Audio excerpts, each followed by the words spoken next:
Bonjour à tous. Avant tout, merci pour l'intérêt que vous portez à cette session. Donc moi, c'est Daniel Virasamy, je suis Solutions Architect chez Mirantis. Aujourd'hui, je vais être accompagné par deux de mes collègues. C'est Stéphane Montry, qui est également Solutions Architect, Bonjour. et Lee Namba, qui est Product Manager de Lens. Bonjour. Ce que nous avons prévu sur les 45 prochaines minutes, c'est de vous expliquer en quoi Lens aide à éliminer la complexité de Kubernetes. Également, qui utilise Lens aujourd'hui et surtout pourquoi. Nous allons également balayer comment fonctionne la communauté de Lens et en quoi vous pouvez aussi venir contribuer. Et finalement, nous, en tant que Mirantis, comment on va venir aider les utilisateurs de Lens à mieux utiliser Kubernetes et accélérer sur ce chemin. Donc sans plus attendre, je te passe la parole, Lee, pour que tu puisses nous expliquer avec des chiffres pourquoi Lens est aussi important pour nous, utilisateurs quotidiens de Kubernetes. D'accord, merci Daniel. Donc, Lens, qu'est-ce que c'est? C'est tout simplement l'IDE Kubernetes numéro 1 mondial. C'est open source. Et si vous allez sur GitHub, vous regardez, on a beaucoup de Stargazers, 17 000. Ça représente à peu près 20% des Stargazers total, même de projets Kubernetes. Donc, si vous êtes fan de Kubernetes, on est vraiment numéro 1 sur les IDE. On a plus que 100 000 utilisateurs actifs par semaine qui utilisent Lens au quotidien. Et qu'est-ce qu'ils font avec Lens? Ils regardent, ils gèrent, ils pointent vers plus que 500 000 clusters Kubernetes dans le monde aujourd'hui. Pourquoi autant d'utilisation? Pourquoi Lens est si populaire? Tout simplement parce que Kubernetes est assez compliqué, surtout pour les développeurs. Les développeurs, on veut coder et on ne veut pas apprendre 10 000 lignes de kubectl. C'est assez compliqué. Donc, quand on commence à apprendre, on a la documentation, on a une ligne de commande, on a un éditeur YAML, on a le dashboard de notre Kubernetes. Il y a trop de choses et on bascule entre tous les deux, ça devient hyper compliqué. Et c'est pour ça Lens est devenu aussi populaire, aussi vite. Ça rassemble tout ça dans un seul outil. Donc, Lens, qu'est-ce que ça fait? Premièrement, on donne une interface graphique à cette fameuse kubectl. On met ça sous un format d'arborescence. Vous allez voir ça tout à l'heure dans la démonstration. Il donne aussi la possibilité de faire en temps réel de observabilité, que ce soit CPU, mémoire, stockage, on peut voir les courbes. Ça aide énormément à faire du troubleshooting. Par exemple, on voit il y a un problème avec un déploiement de Kubernetes. On peut tout de suite aller voir des logs des applications, des pods, des déploiements, même des nœuds. Et on peut tout de suite avoir ce genre de choses comme une ligne de commande au sein des pods. Donc tout ça sans quitter l'outil. Et ça aide énormément. Il est open source et il marche avec n'importe quel kube tant qu'il est certifié CNCF. Et finalement, on ne voulait pas avoir juste un seul outil, on voulait créer une communauté et surtout, on a fait une API d'extension où les gens de la communauté open source et des vendeurs commerciaux ont créé des extensions. Donc on va voir certaines des extensions aussi tout à l'heure. Le résultat de tout ça, par nos utilisateurs, on a fait un sondage de 20 000 de nos utilisateurs et 95% des gens ont dit que Lens aide à apprendre Kubernetes plus vite. Donc si vous êtes nouveau à Kubernetes, vous voulez découvrir sans être complètement surpassé, je vous invite à essayer Lens. On parlait de réduire la complexité. Concrètement, on réduit en moyenne le nombre d'outils ou de fenêtres sur un écran de 4 à 1. Donc vraiment, ça réduit le changement de contexte à chaque fois. Ça réduit la complexité. Tout ça donne des résultats en termes de productivité. En moyenne, les gens ils économisent à peu près 1,7 heures par jour, qui fait à peu près un jour par semaine de travail. Donc au lieu de changement de contexte à chaque fois, ils peuvent rajouter des features, coder, faire des choses plus fun. Voilà. Donc pour ça, je passe à Daniel la suite. Merci Lee. Donc avant de faire la démo, je vais vous expliquer à quoi ressemble l'outil Lens. Là, ce que vous pouvez voir, c'est l'outil une fois installé et lancé sur votre poste de travail. Donc c'est l'interface que vous allez obtenir. La première chose qu'on va réaliser, nous en tant qu'utilisateurs de Kubernetes, c'est la création de clusters. Donc les clusters peuvent être des clusters vanilla, du it yourself. Ça peut être du K0S ou du MKE de Mirantis, ça peut être du Rancher, ça peut être un cluster venant du cloud public, donc EKS, AKS et GKE. Et une fois que vous avez créé ces clusters, vous avez juste besoin de construire votre catalogue en utilisant, pour le coup, alors je ne sais pas si ça va marcher ici, ou peut-être pour le coup ici, si ça marche. Voilà, hop, je vais essayer de le viser avec le petit bouton plus ici. Où on va venir rajouter, importer les fichiers kubeconfig des différents clusters pour construire ce catalogue. Une fois que ce catalogue a été construit et visible dans mon espace local, je vais ensuite, en sélectionnant le cluster, pouvoir, grâce à... je ne sais pas si ça va... ça revient encore ici, c'est un peu compliqué, pardon, voilà. Donc, grâce à cette fenêtre, venir accéder à l'ensemble des différents artefacts de Kubernetes. Et c'est là où, ce que disait Lee, ça facilite grandement l'utilisation de Kubernetes parce que vous n'êtes pas obligé d'aller apprendre l'ensemble des différents verbes de Kubernetes. Vous l'avez directement dans cette fenêtre. Donc là, vous pouvez voir les nœuds, les applications, les volumes, les réseaux, les secrets, les config maps, les Custom Resource Definitions. Donc vous avez la capacité, ensuite grâce à Lens, de rapidement observer les différents objets, les modifier, les manipuler, les troubleshooter, en créer de nouveaux et déployer de nouvelles applications. Voilà. Donc maintenant, on va voir ça en action. Je vais passer la main à mon collègue Stéphane pour qu'on voit les bases de Lens pour la manipulation d'objets Kubernetes. Merci Daniel. Okay. Alors comme vous avez compris, Lens c'est une application desktop, donc il est installé sur mon poste de travail, en l'occurrence là sur un Mac, mais qui va fonctionner également sur du Windows, sur du Linux. Donc aujourd'hui c'est ce modèle-là. En termes de framework, on est sur un framework Electron, donc comme du VS Code. C'est pour ça qu'effectivement au niveau des extensions notamment, c'est intéressant de faire ce parallèle par rapport à VS Code au niveau des extensions qu'on va pouvoir rajouter. Et ce qu'on a prévu pour la démo, donc vous voyez qu'il y a un certain nombre de clusters qui sont affichés, on va y revenir. Mais ce que j'ai également déployé sur mon poste, c'est un petit cluster K0S dont a parlé Daniel tout à l'heure. C'est un de nos clusters, enfin une de nos distributions open source chez Mirantis, qui permet en fait d'avoir des environnements très légers, mononode ou multinode. Donc pour vous montrer ça, alors ce que j'ai ici effectivement, donc j'ai un petit alias sur ma commande multipass, je ne sais pas si on voit bien, si vous agrandissez un petit peu. Peut-être augmenter un petit peu la taille.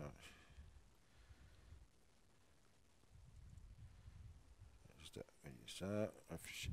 Hop. Alors, je ne sais pas si on va bien les voir. Enfin voilà, j'ai deux VM en fait multipass qui tournent, qui sont un master et un worker node. Pas l'air de bien répondre, c'est pas grave. Donc j'ai déployé ce cluster K0S. Donc le principe, comme l'a expliqué Daniel, c'est de pouvoir rajouter ce cluster dans Lens.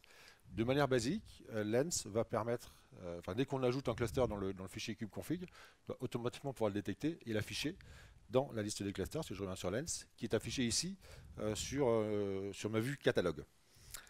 Mais je vais aussi pouvoir rajouter une définition kubeconfig qui est déployée. Donc pour ça, en fait, je vais utiliser ma commande K0S spécifique pour récupérer mon fichier kubeconfig. Donc pour ça, j'ai une commande qui me permet de récupérer cette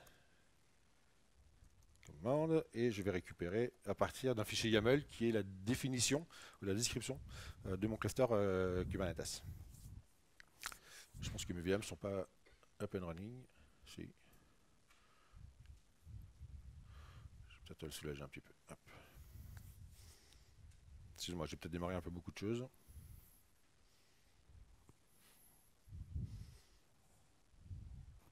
L'effet démo, comme d'hab.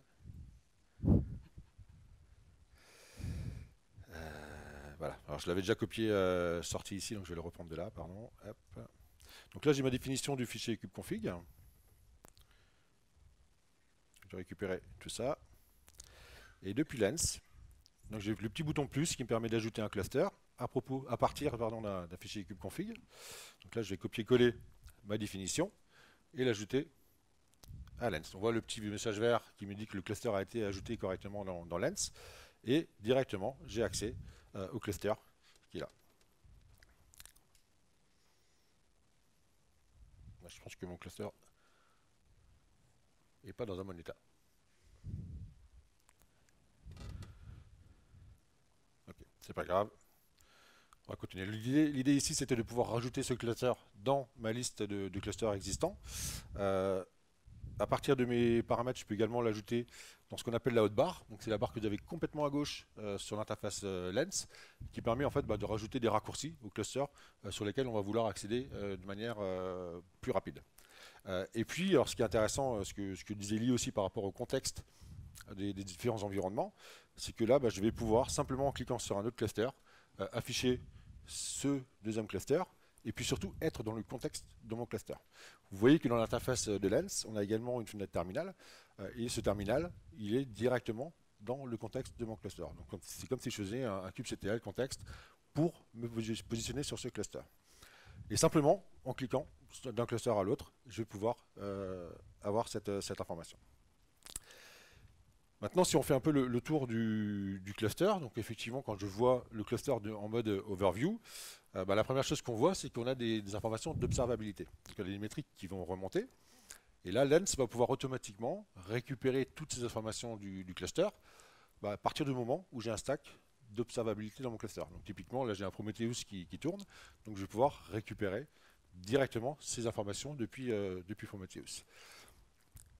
Mais dans le cas d'un cluster qu'on viendrait d'installer, comme ce que j'avais prévu de faire sur le K0S, dans les paramètres du cluster, on a également une fonction qu'on peut activer avec Lens, qui s'appelle Lens Metric, qui permet de déployer un petit stack d'observabilité à l'intérieur du cluster pour pouvoir avoir cette vision de métriques sur le cluster. Alors c'est important par rapport à l'infrastructure pour avoir des informations sur les nœuds, mais aussi sur vos déploiements. À savoir finalement combien de mémoire, de CPU va utiliser mon déploiement Kubernetes dans mon cluster.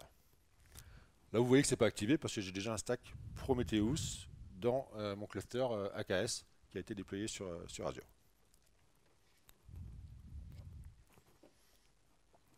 Maintenant, si on va un petit peu dans le détail, la première chose qui va être intéressante, c'est les nœuds. Donc bien sûr, vous connaissez tous AKS. AKS, le control plane est managé par Azure. Donc la visibilité qu'on va avoir sur le cluster à l'intérieur de Lens est uniquement sur les worker nodes. Donc là, j'ai un pool de 2 nodes qui sont affichés. On voit bien le pool de nœuds qui est affiché. On voit également les métriques qui sont remontées par Prometheus. On voit le statut des différents nœuds, la version de Kubernetes qui a été utilisée sur AKS. Et bien sûr, je peux aller voir le détail de mes nœuds. Donc ça va me donner des informations sur son nom, son adresse IP, quel OS, quels labels ont été positionnés par la création du cluster, la taille des nœuds, le nombre de CPU, des mémoires, et puis également tous les pods qui sont en exécution sur ce cluster. Et on voit directement, visuellement aussi, que tout est en bon état d'exécution sur ce nœud.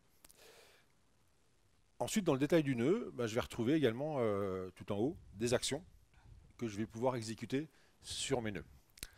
Alors, première remarque qui va être très importante, c'est que Lens va forcément, bien entendu, tenir compte du RBAC qu'on a sur le cluster, et en fait ne vous autoriser ou n'afficher que les actions auxquelles vous avez le droit par rapport aux permissions de votre utilisateur qui est défini au niveau du fichier kubeconfig.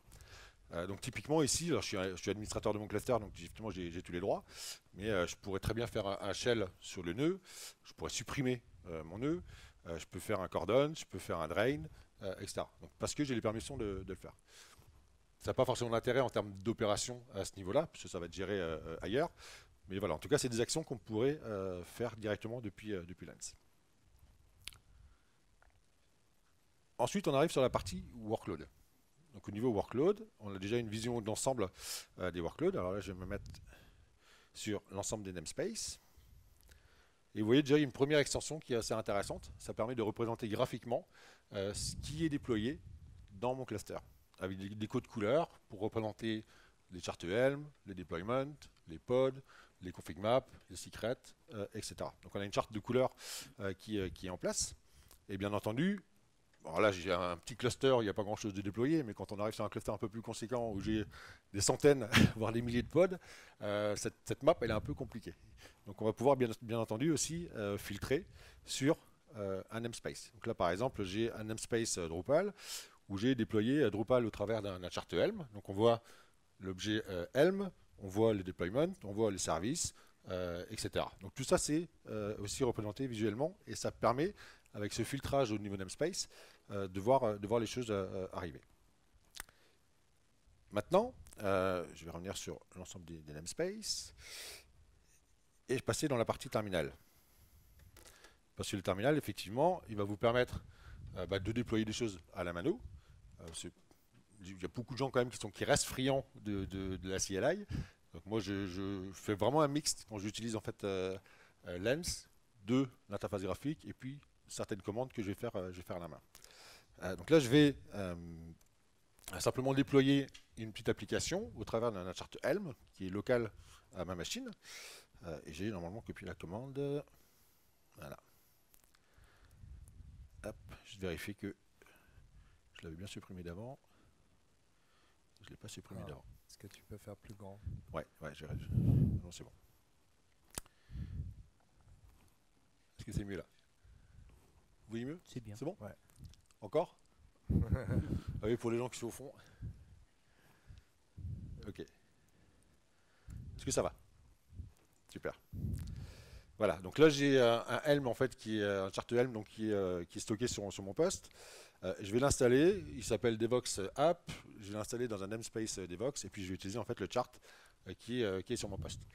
Et surtout ce qu'on va voir, je vais réduire un peu ici, c'est que directement on va voir les pods qui vont arriver dans mon namespace, qui s'appelle Devox.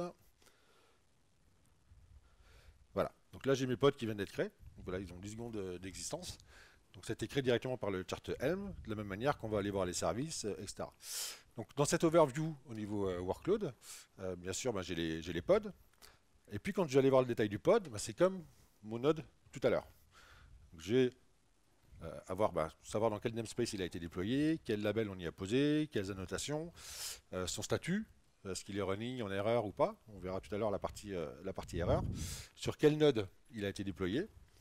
Son adresse IP, sa qualité de service, et puis toutes les variables d'environnement également qu'on va retrouver au niveau du pod. Ici, de la même manière, j'ai des actions d'attach to pod, de faire un shell sur mon pod, d'afficher les logs ici de mon pod. Donc directement, visuellement, on accède à l'ensemble de ces informations. Donc maintenant, essayez de vous remettre dans la manière d'afficher ces informations en mode CLI. Tout ce que j'ai fait là, en clic de souris, ça représente quand même un certain nombre de commandes CLI. Donc ça c'est l'intérêt, ce que disait Elie tout à l'heure sur d'une la facilité de prise en main de Kubernetes et en même temps le gain de temps qu'on peut avoir au quotidien, c'est assez intéressant. Ok. Et sur le node, de la même manière, je peux supprimer mon pod, pardon. Je ne vais pas le faire. Ou alors éditer la définition du pod. Donc de la même manière, je vais extraire mon YAML de mon pod. Enfin, en tout cas du déploiement qui représente le pod qui est déployé dans mon cluster. Et après, bien entendu, on a accès aux différents autres types d'objets en termes de workload, les déploiements par exemple. Donc Donc on voit que j'ai deux réplicas sur mon deployment. Et de la même manière, j'ai accès aux métriques, aux détails du deployment, combien de réplicas, etc. Et là, je peux directement le scaler de manière graphique. Je vais rajouter par exemple deux réplicas à mon deployment. J'ai rajouté deux pods complémentaires sur ce deployment. On peut redémarrer le deployment, on peut éditer également directement, encore une fois, si on a les permissions de le faire, l'état du deployment, ou le supprimer. Voilà, donc là, je suis passé à 4 réplicas par rapport au scale-up que je viens de faire. Et puis ensuite, bien sûr, on continue avec les daemon sets, stateful sets. Donc l'intérêt, c'est vraiment de pouvoir avoir un accès rapide, simple, à l'ensemble de ces objets Kubernetes, pour éviter, en fait, encore une fois, de taper des dizaines de commandes CLI pour ça.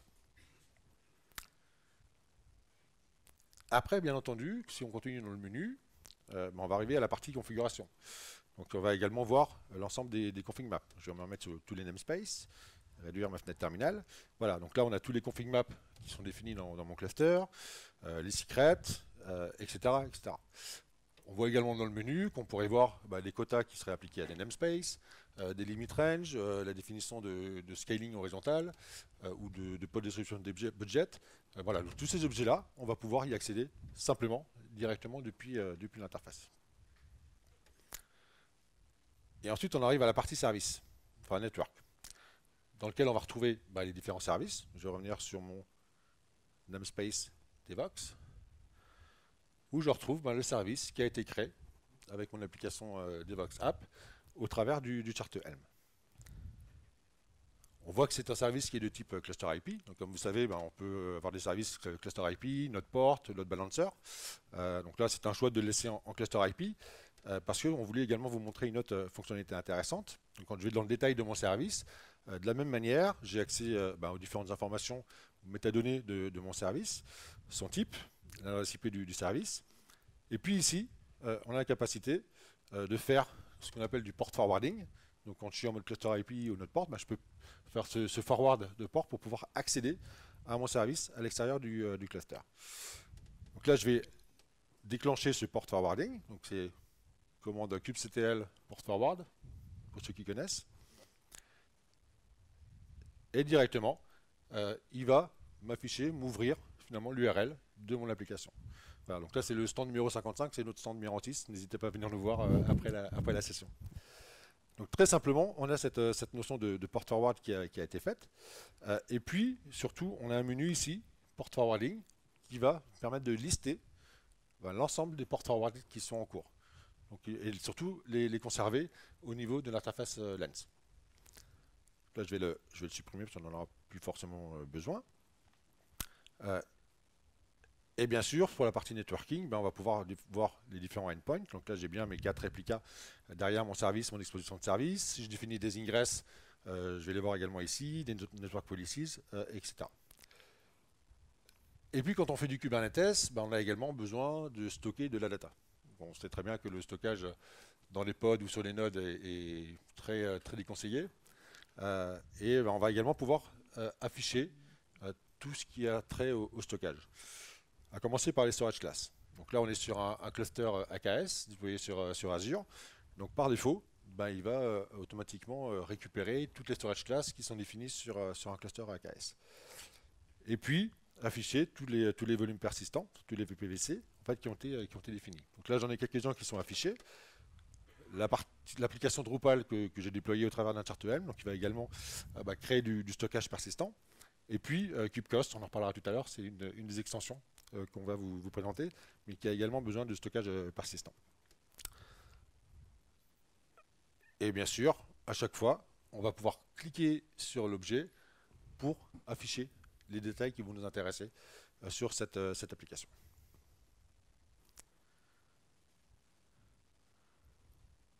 Menu namespace, donc là c'est très simple, on a accès à la liste des namespaces, les différentes informations qu'on retrouve sur les namespaces, et puis on y reviendra tout à l'heure pour une des extensions.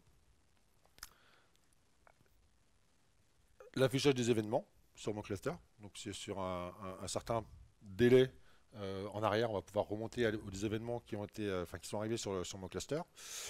Et puis, encore une fois pour la partie déploiement, Donc vous avez vu que tout à l'heure, j'ai déployé ma petite application au travers d'un chart Helm. Ce qui va être intéressant, c'est que ici, je vais également récupérer finalement la liste des repositories de chart Helm que j'ai connecté sur mon poste de travail. Donc je peux très bien dire, par exemple, si je prends le Drupal que j'ai déployé déjà, afficher mon chart Drupal, il va m'afficher en fait l'ensemble des informations sur mon chart. Je vais pouvoir choisir la version du chart à déployer. Et puis, je vais avoir le détail également des différentes valeurs ou paramètres qu'on va pouvoir utiliser dans ce déploiement. Si je clique sur le bouton Install, il va m'ouvrir une fenêtre dans la partie terminale qui va contenir en fait toutes les informations de mon values YAML que je vais pouvoir customiser et puis aussi sélectionner dans quel namespace je vais aller déployer mon chart Helm. Je ne vais pas le faire, j'ai déjà fait en plus. Et puis une fois qu'on a déployé une application avec un chart Helm, on va retrouver également tout ça dans le menu Release. Donc là je suis sur l'ensemble de mes namespaces. Je vois que finalement j'ai 3 applications qui ont été déployées au travers de chart Helm. Donc la première, l'application démo qui s'appelle Devox App, le Drupal dont je vous parlais, et puis KubeCost dont on va parler un peu en détail au niveau des extensions. Donc là, vous voyez que finalement, on a un accès super intéressant, super rapide à l'ensemble des objets Kubernetes. On verra aussi tout ce qu'on voit, qu'on a accès également à toute la partie Access Control. Donc tous les cluster role binding, les rôles, etc. Donc on a également accès à ces informations à partir du moment où on a les permissions pour le faire. Et puis, aux différentes CRD qui ont été déployées dans le cluster. Donc l'intérêt vraiment de Lens, c'est de pouvoir avoir une visualisation super rapide de ce qu'il y a dans le cluster. Et puis surtout, on voit les statuts. Quand c'est vert, tout va bien. Quand c'est d'une autre couleur, ça va un peu moins bien. Ce qui nous amène un petit peu à la partie debugging. Daniel parlait, effectivement, mes collègues parlaient de troubleshooting debugging. Je vais venir sur le namespace default. Donc là, je vois un pod qui a été déployé. Donc on voit qu'il a un petit problème, il a un warning, un backup restarting failed container. On l'a déployé il y a un petit moment, donc en fait il a un certain nombre de restarts déjà en place.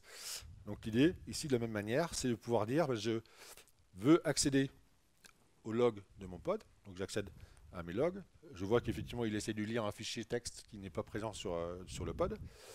Et puis surtout ici, on voit qu'il me manque des options. Tout à l'heure, quand j'étais sur les autres pods, je pouvais par exemple faire un shell dans mon pod. Là, ce n'est pas le cas. Parce que finalement, le pod a un problème. Alors là, l'erreur est assez basique. On va pouvoir facilement réparer le problème. Mais si on a besoin de faire du debugging un peu plus conséquent, et notamment d'exploiter la capacité debug de kubectl, on a une extension qui a été ajoutée ici, qui s'appelle Run as Debug Pod. Et dans les settings de Lens, on va pouvoir choisir quel type d'image on veut utiliser pour faire ce troubleshooting.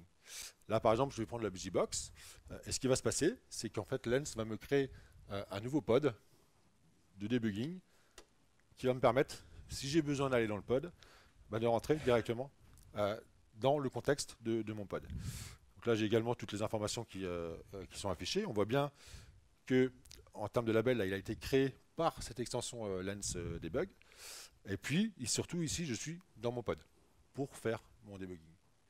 Une fois que j'ai fini, je vais simplement sortir de mon shell et ce pod additionnel va être supprimé automatiquement par Lens. Ça, c'est un exemple d'extension qui peut être intéressante en termes de troubleshooting et de debugging. Merci Stéphane.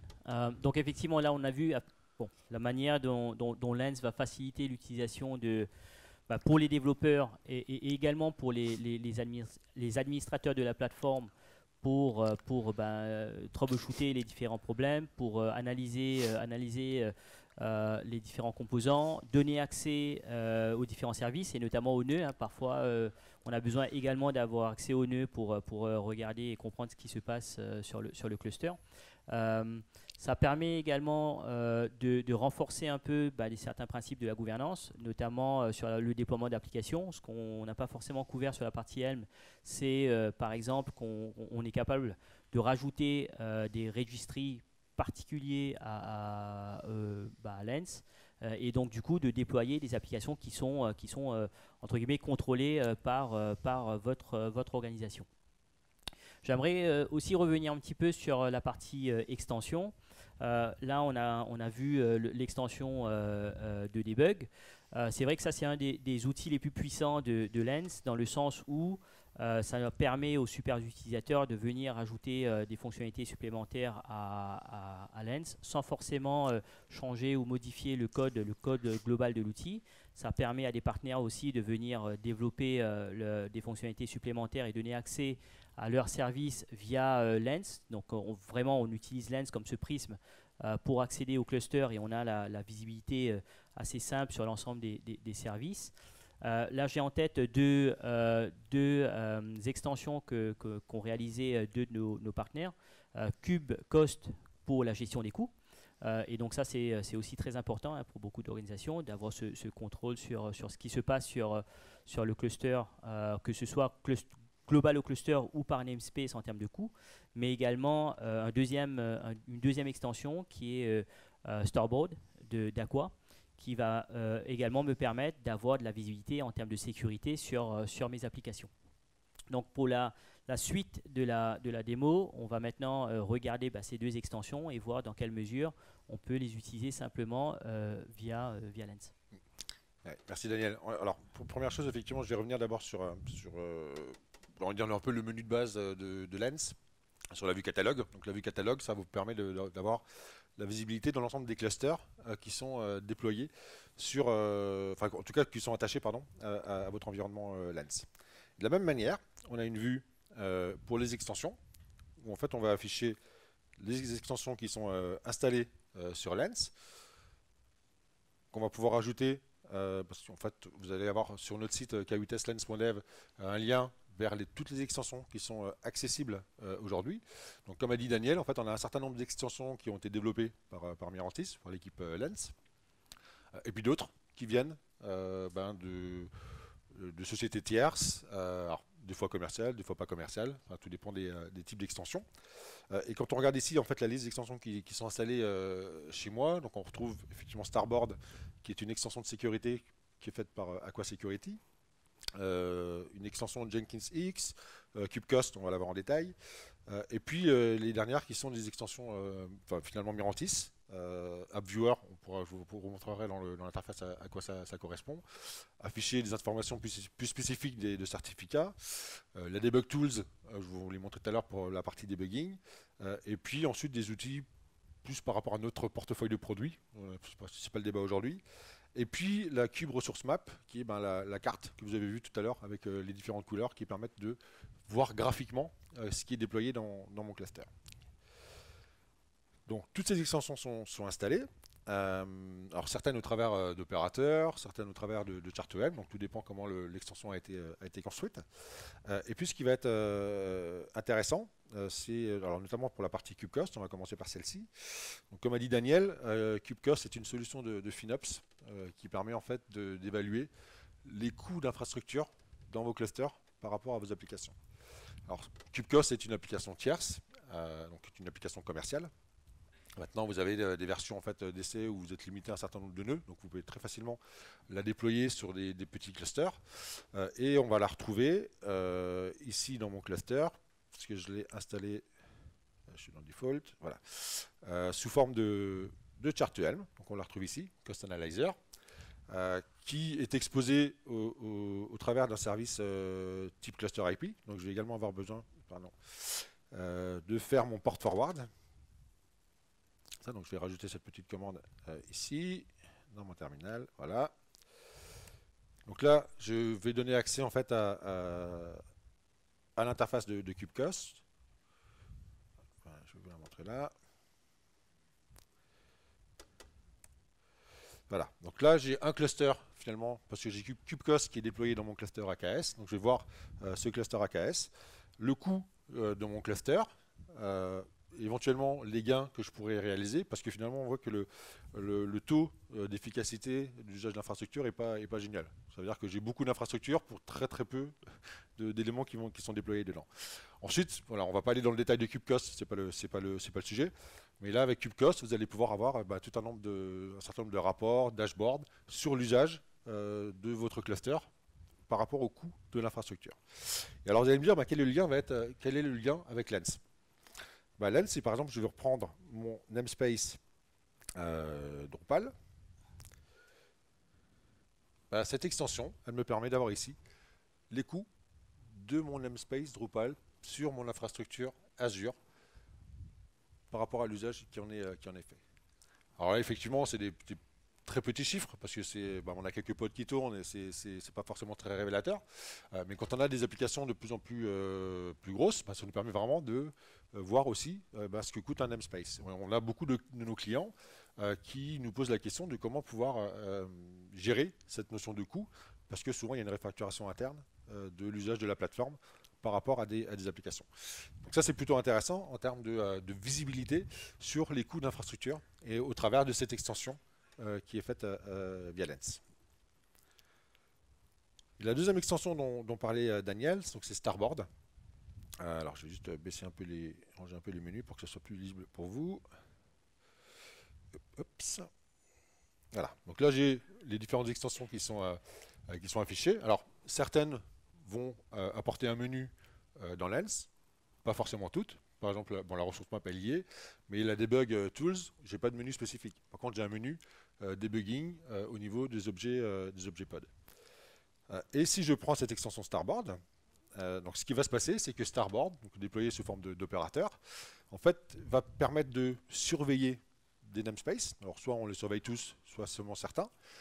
Et chaque fois que je vais déployer un pod dans mon namespace, je vais avoir une analyse de vulnérabilité qui va être faite par cette opération de sécurité. Cette analyse de vulnérabilité est faite avec Trivy. C'est Trivy qui est utilisé comme scanner de vulnérabilité. Et si par exemple je vais aller voir dans mon namespace Drupal, donc on voit que j'ai déployé ça et automatiquement j'ai une analyse de vulnérabilité qui a été faite. Je vais pouvoir voir le détail et afficher les types de vulnérabilité. Critique, haute, médium, low, etc.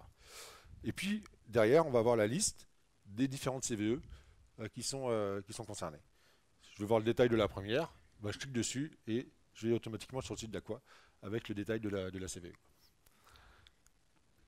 Et ça de manière automatique, donc à chaque fois que je déploie, en fait j'ai un job qui va être lancé pour générer cette analyse de vulnérabilité.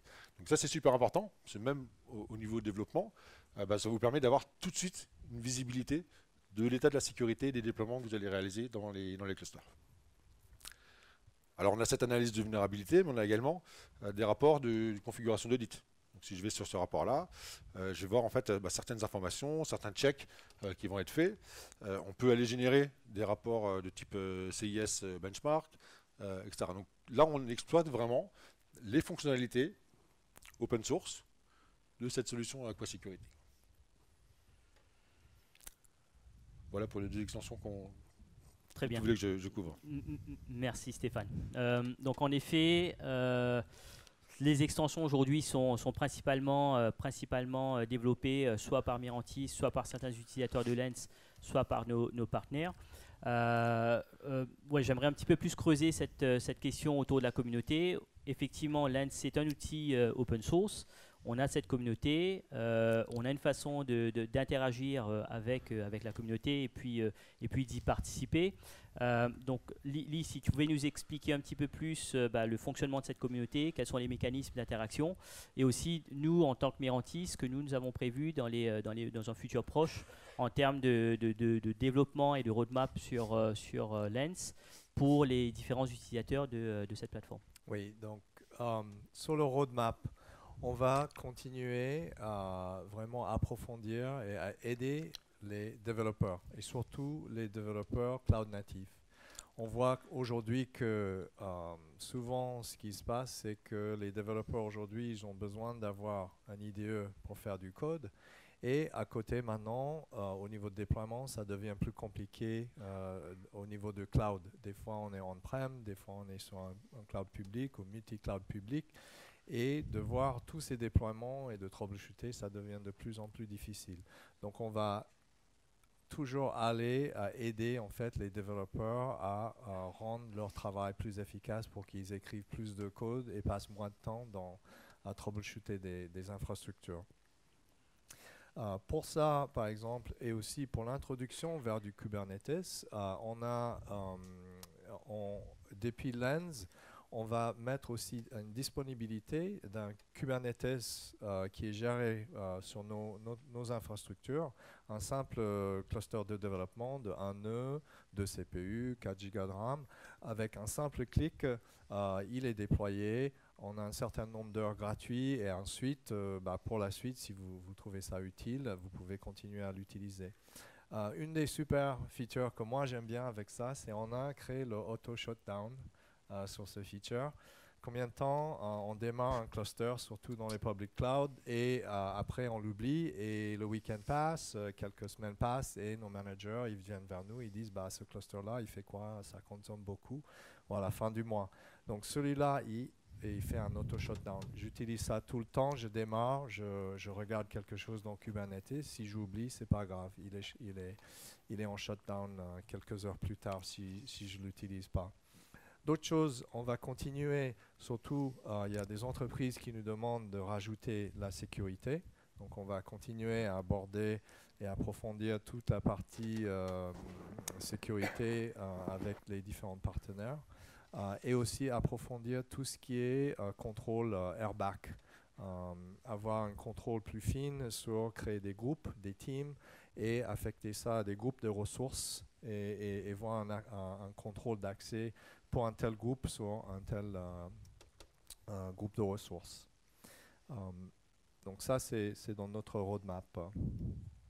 Et finalement, pour la communauté, comment vous pouvez en fait vous impliquer dedans?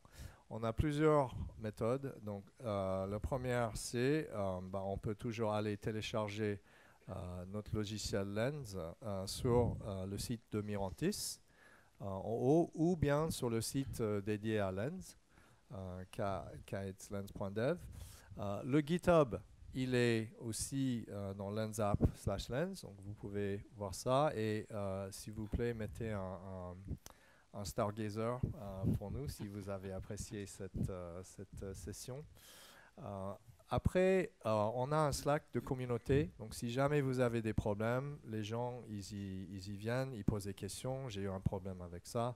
On répond dans nos communautés Slack pour vous aider. Et souvent, c'est la communauté qui s'entraide aussi.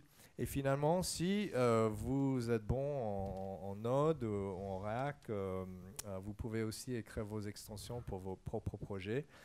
Et on a la liste des extensions et on a la documentation, comment on développe et teste et aussi publie une extension. Très bien. Merci beaucoup. Merci beaucoup, Lee. Merci beaucoup, Stéphane.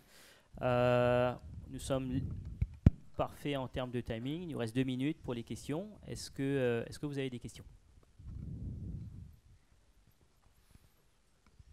Bonjour. Je suis peut-être bizarre, moi j'utilise beaucoup KubeNav parce qu'il est mobile. Il n'y a pas de roadmap mobile pour Lens. Parce que avoir son petit cluster partout dans la poche, c'est hyper utile. Donc je l'ai sur desktop et sur téléphone. Oui, c'est une très bonne question. C'est une demande qu'on a énormément, c'est d'avoir une version web de Lens.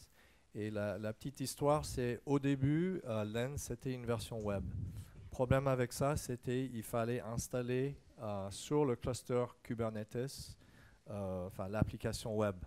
Et nos utilisateurs, ils n'étaient pas admin Kube.